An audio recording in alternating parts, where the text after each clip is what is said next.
नमस्कार दोस्तों, मेरा नाम अतुल है। मैं एक शराबी हूँ। अर्ली बर्ड ग्रुप की सुबह 7 बजे की मीटिंग में आज शुक्रवार का दिन है। आप सबका स्वागत है। हम बिग बुक का अध्ययन कर रहे हैं और हमारा चैप्टर जो भी चल रहा है वो है मोर अबाउट अल्कोहलिज्म। और इसमें हम पेज नंबर 36 के लास्ट पैराग्राफ पे पहुंचे हैं। कल हमने पढ़ा था जिम के बारे में, जो एक शराबी है और ये एक लो रॉक बॉटम केस है। मतलब कि ये अपना सब कुछ खो बैठा था। अपनी अपनी विरासत में जो इसको कार की एजेंसी मिली थी वो भी खो दी थी इसने। अपने परिवार से भी बिछड़ गया था, कमिट हो गया था। और उसके बाद जब ए के मेंबरों के साथ संपर्क में आया मैं, तो इसने स्टेप 1 2 3 किया। इसको इस बात का एहसास हुआ, स्वीकार किया कि एक शराबी है। इसने एक स्पिरिचुअल लाइफ को अपनाने का फैसला किया और एक बिगिनिंग करी, यानी कि तीसरा कदम रख किया। लेकिन उसके बावजूद वो जल्दी जल्दी 6 दफे उसका रिलैप्स हुआ। 7वीं दफे जब उसका फिर रिलैप्स हुआ तब उससे पूछा गया कि हुआ क्या। और उसने अपनी कहानी बताते हुए बताया कि सब कुछ ठीक होने के बाद भी सब कुछ बेहतर हो रहा था। लेकिन वो इस गलत ख्याल में आ गया कि अगर वो 1 आउंस यानी कि एक छोटा पैक विस्की दूध में डाल के पिएगा तो उसका वो कोई नुकसान नहीं होगा। और वो उसने वो जब शुरुआत करी तो उसकी जो एलर्जी थी, यानी कि फिजिकल क्रेविंग जो थी, वो ट्रिगर हो गई, वो रुक नहीं पाया। और उसका एक बार फिर ये जो प्रयोग था वो असफल रहा। अब आगे हम पढ़ने जा रहे हैं पेज 36 का last paragraph. Thus started one more journey to the asylum for Jim। यानी कि रिलैप्स के बाद जो परिणाम होते हैं रिलैप्स के, वो उन परिणामों का उसको फैसला करना पड़ा। और सबसे पहला था कि दोबारा से वो ट्रीटमेंट सेंटर, पागल खाना, असाइलम, आप उसको कुछ भी नाम दे दो, उसमें वो पहुंच गया है। Was the threat of commitment. परिणाम क्या हुआ देखो, थ्रेट फॉर कमिटमेंट, यानी कि ताले चाबी में उसको हमेशा के लिए बंद कर दिया जाएगा, किसी से मिलने नहीं दिया जाएगा, समाज से अलग कर दिया जाएगा, बहिष्कार सा हो जाएगा उसका, कमिटेड हो जाएगा। लॉस ऑफ फैमिली, परिवार से अलग, फिर जो परिवार से वो इतना स्नेह करता था उससे फिर बिछड़ जाएगा, वो अलग हो जाएगा। एंड पोजीशन, जो उसको नौकरी मिली थी, चाहे वो नौकरी मिली थी उसको उस जगह पे जहाँ पर एक बार वो वहां का मालिक था, कार एजेंसी का, लेकिन अब उसको वहां नौकरी तो मिली थी, वो नौकरी भी हाथ से जाती रही। इसके अलावा टू से nothing of that intense mental and physical suffering which drinking always caused him. शराब की पीने के बाद जो मानसिक और शारीरिक रूप से पीड़ा होती है, पेन होती है, दर्द होता है, सफरिंग होती है, उसके बारे में तो बात ही नहीं करना है, वो तो है ही। उसके अलावा जिंदगी जो अस्त व्यवस्था है वो पूर्ण रूप से फिर से आ गई। Commitment, loss of family, loss of job, और इंटेंस यानी कि गंभीर रूप से अत्यधिक शारीरिक और मानसिक पीड़ा। अब इटैलिक्स में लिखा है यहाँ पे कि इसका सार निकाल रहा है कि he had much knowledge about himself as an alcoholic. उसको पूरा ज्ञान था कि अल्कोहलिज्म होती क्या है और वो अल्कोहलिक है। इन दोनों बातों का उसको ज्ञान था। Yet all reasons for not drinking were easily pushed aside in favor of the foolish idea that he could take whiskey if only he mixed it with milk। ये सारा ज्ञान, ये सारी समझदारी एक सिरे हो गई, परे कर दी इसने सिर्फ एक बेवकूफी बड़े ख्याल से, फूलिश आइडिया, कि अगर विस्की को दूध में डाल के पिएगा तो सब ठीक है। What ever the precise definition of the word में बी। अब इस चीज को कोई भी नाम दोगे, ऐसी सोच को क्या नाम दोगे, जो भी नाम देना चाह दो, लेकिन हम तो इसको प्लेन इंसैनिटी कहते हैं। We call this plain insanity, सीधा सीधा पागलपन है। How can such a lack of proportion of the ability to think straight be called anything else. और इंसैनिटी का इससे बढ़िया, इससे सटीक डेफिनेशन मैंने ना कहीं पढ़ा ना कहीं सुना है। मैं गूगल सर्च कर लूं, मैं डिक्शनरी खोल लूं, इंसैनिटी का कई मतलब निकल के सामने आएंगे, लेकिन ये सबसे प्लेन और सटीक डेफिनेशन है इंसैनिटी का, lack of proportion of the ability to think straight. यानी कि सीधा सीधा सोचने की शक्ति खत्म। मैं असक्षम हूं कि मैं सीधा सीधा सोच सकूं, कहीं एक संतुलित सोच रख सकूं। एक जो चीज मेरे सामने है मैं उसको पूर्ण रूप से नकार रहा हूं, एक सच को, और एक झूठ को साइड में। जो झूठ है कि दूध में डाल के अगर पीऊंगा तो सब कुछ ठीक होगा, उसको मैंने अपना लिया। वो सर्टेन इंसैनिटी का इससे बेटर डेफिनेशन ही है, lack of proportion of the ability to think straight. सोच बिल्कुल ही असंतुलित हो गई है, प्रोपोर्शन से बाहर हो गई है, और सीधे सीधे सोचने की क्षमता खत्म। इंसैनिटी का इससे बड़ी, इससे और इससे बढ़िया परिभाषा नहीं हो सकती। You may think this is an extreme case. हो सकता है कि हम में से कोई इसको पढ़ रहा हो, या कोई नॉन अल्कोहलिक उसको पढ़ रहा हो, तो वो सोचेगा कि ये तो एक चरम सीमा है, एक्सट्रीम है बिल्कुल एक किसी चीज का है। To us it is not far-fetched, for this kind of thinking has been characteristic of every single one of us. लेकिन एक अल्कोहलिक अगर यहाँ पे आइडेंटिफिकेशन ढूंढे, तो हमारे ड्रिंकिंग करियर के दौरान ऐसी सोच कई दफे हमारे ऊपर हावी हुई है कि सीधे सीधे सोचने की क्षमता जो है वो खत्म हो गई, और एक ऑब्सेशन जो था वो ऐसा हावी हुआ कि वो जो संतुलित सोच जो मैं जीवन के हर एक क्षेत्र में लागू करता था, यहां पे आके वो विफल हो जाती थी, बिल्कुल फेल हो जाती थी।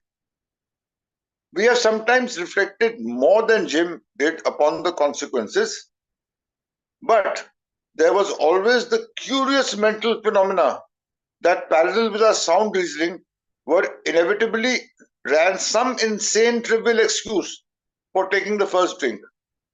Our sound reasoning failed to hold us in check. The insane idea. जब भी वो कह रहा है कि हमने आगे थोड़ा देखा कि मैं पीऊंगा तो होगा क्या, और जो उसके परिणाम निकलेंगे उसके बारे में मेरे को पूरी जानकारी थी, लेकिन साथ में एक जंग चल रही थी।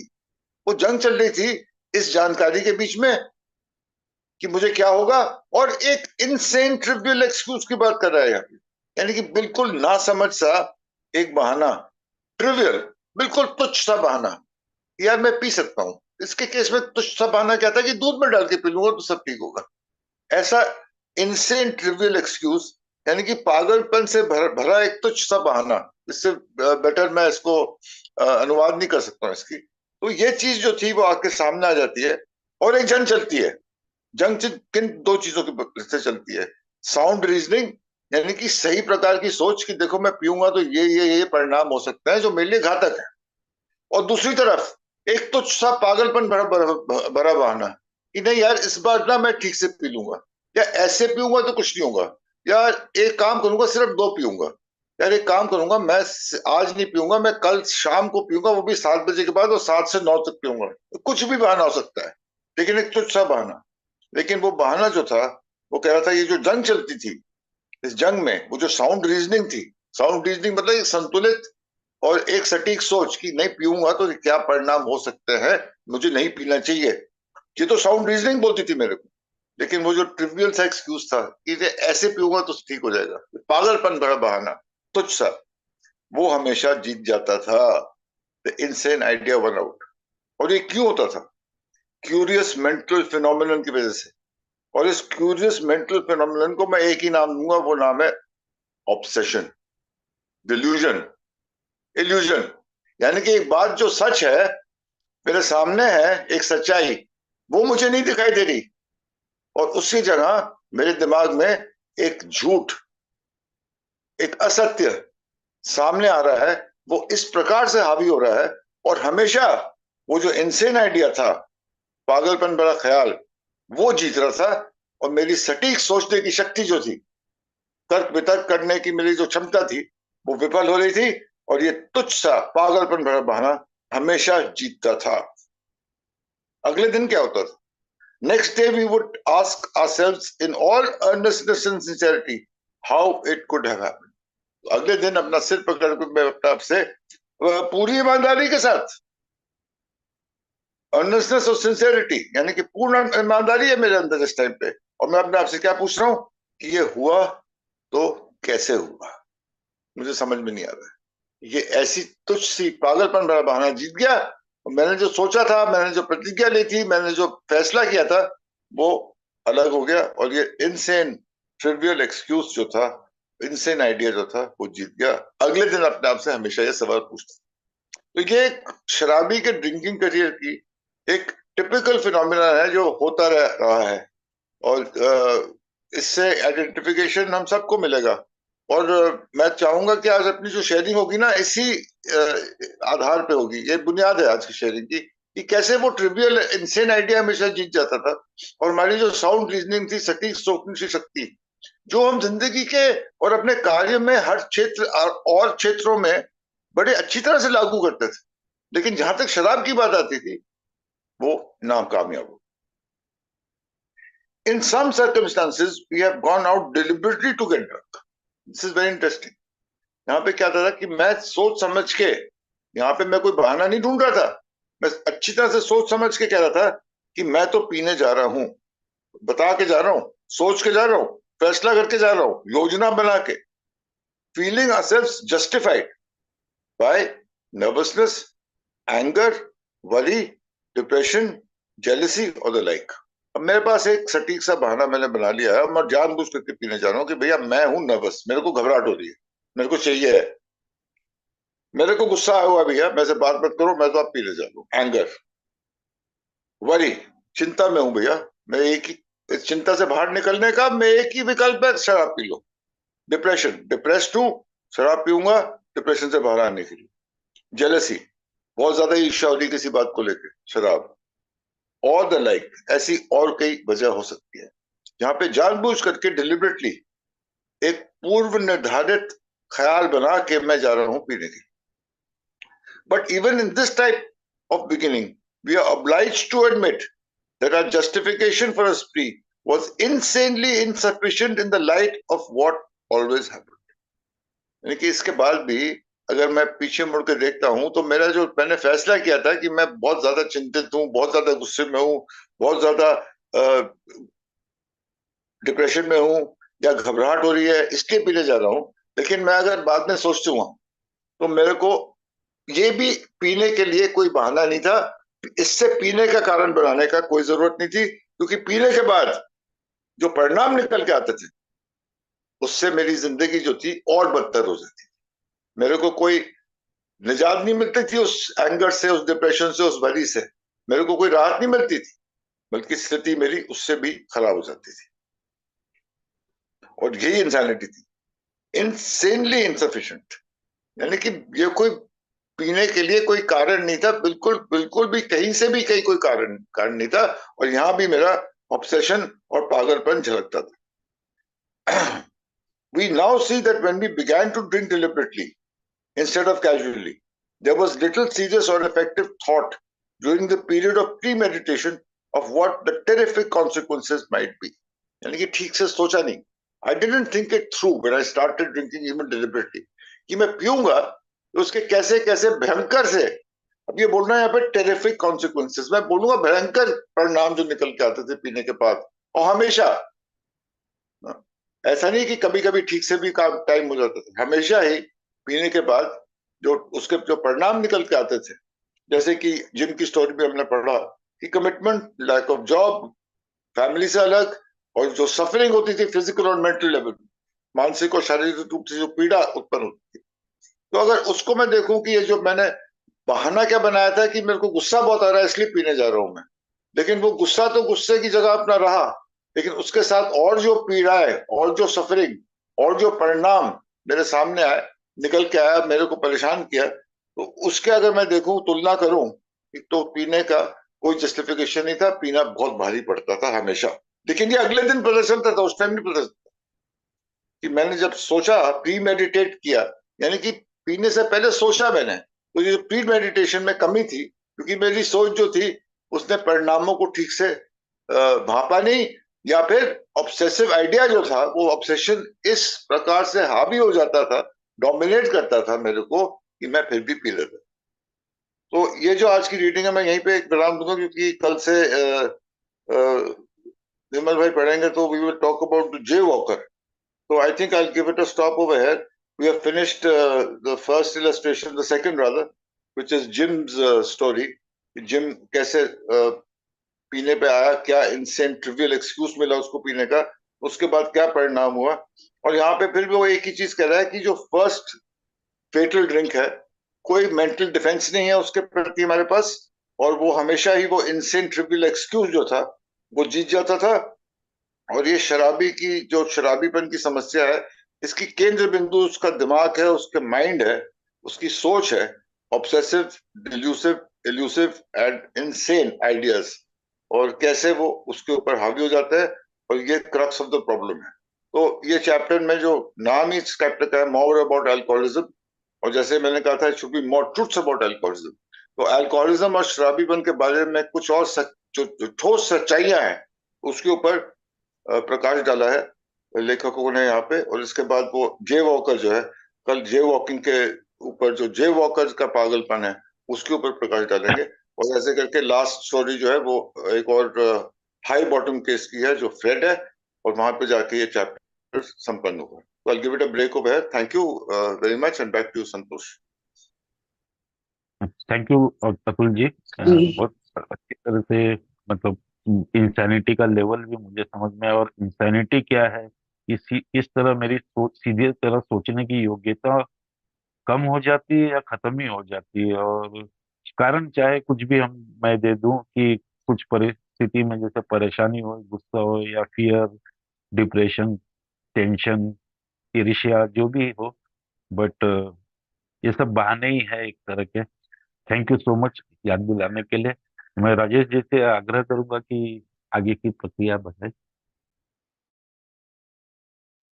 जी धन्यवाद। नमस्कार, मेरा नाम राजेश है, मैं शराबी हूँ। सर्विस के लिए धन्यवाद संतोष जी, और बहुत बेहतर अतुल जी, बहुत ही बढ़िया। कल इसकी हमने बैकग्राउंड देखी थी पहले की, कि भाई साहब किस प्रकार से आया, क्या क्या इसके साथ हुआ, बाकी चीजें, और कैसे कैसे इसकी रिकवरी के बाद इसने अल्कोहलिक एनमिसिस के लिए कितना कितना फ्रूटफुल रहा। इसकी रिकवरी मतलब कितनी ए के लिए भी अपने लिए तो फ्रूटफुल रही, और कितना अल्कोहलिक एनमिसिस के लिए बाद में इसने काम करा, जो खोलने के लिए, बाकी चीजों के लिए। लेकिन यार अब क्या चल रहा है इसके जीवन में, देखो कैसे। और एक बड़ी प्यारी बात की, ये स्टोरीज भी इस तरीके से लिखी गई हैं, लो बॉटम केस और हाई बॉटम केस, और एक पागल, बिल्कुल पागलपन वाला केस। तो ये तीनों ही कहानियां अलग अलग तरीके से, लेकिन मतलब यही समझाना है कि भाई साहब फर्स्ट ड्रिंक की तरफ किस प्रकार से जो खिंचाव, पहला जो घूंट हम लेते हैं, उसके पीछे क्या कहानी है। तो इसका भी बताया यार उन्होंने, सुंदर पत्नी है, भरा पूरा परिवार है, अच्छा बिजनेस है, विरासत में एजेंसी मिली हुई है, ये है वो है, सब कुछ है। अच्छा, ए का मैसेज भी है, अल्कोहलिक एनमिसिस का मैसेज भी है बंदे के पास। स्टेप भी 1 2 3 है, 1 2 3 कदम भी है। अब क्या हो गया भाई साहब, लेकिन भैया वो क्लीन हाउस, और वो जो सिक्चुअली मेंटेन रिकवरी और ग्रो सिक्चुअली वाला जो पैरामीटर है 10 11 12, वो नहीं। और बीमारी का पार्ट बता दिया, कनिंग, बैफलिंग, पावरफुल है। क्योंकि सेंटेंस से कहानी वहां से स्टार्ट होती है, all went well for the time, ये है पार्ट। सब ठीक हो गया भाई साहब, सब ठीक। क्योंकि मैंने भी अल्कोहलिक एनालिसिस में बड़ा टाइम लगाया भाई साहब, ये तो एक एक सेंटेंस ऐसे लगता है जैसे माथे पे ना हथौड़ा मारा जा रहा हो। सब बढ़िया हो गया भाई साहब। और कोई पूछता भी है तो मैं बोलता हूँ बहुत ही बढ़िया चलता, बहुत ही बढ़िया।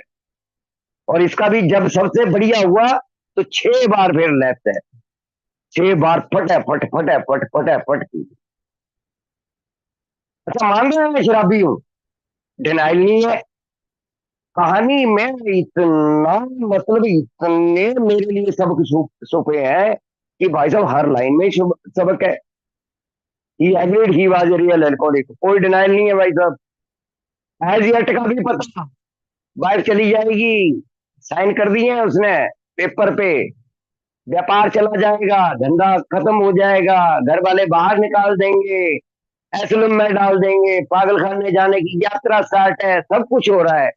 एज यट का भी पता, डिनाइल नहीं है, पूरे तरीके से एक्सेप्ट कर रहा मैं अल्कोहलिक। लेकिन फिर मैं उसी लाइन पे आ रहा हूं, फिर ऊपर से ही अस्थिर, असंतुष्ट और चिड़चिड़ा, डॉक्टर सिरकवर, ये मेरी बीमारी है भैया। ये जो जो मेरी अस्थिरता है, अंदर बीमारी जब तैयारी करती है ना, वो बैठ के मारनी शुरू कर देती है, तो फिर कोई चीज काम नहीं करती। वो हल्की सी वो जो खटपट है ना, बाहर से मैं हम बिल्कुल ठीक हो जाते हैं, हल्की सी खटपट,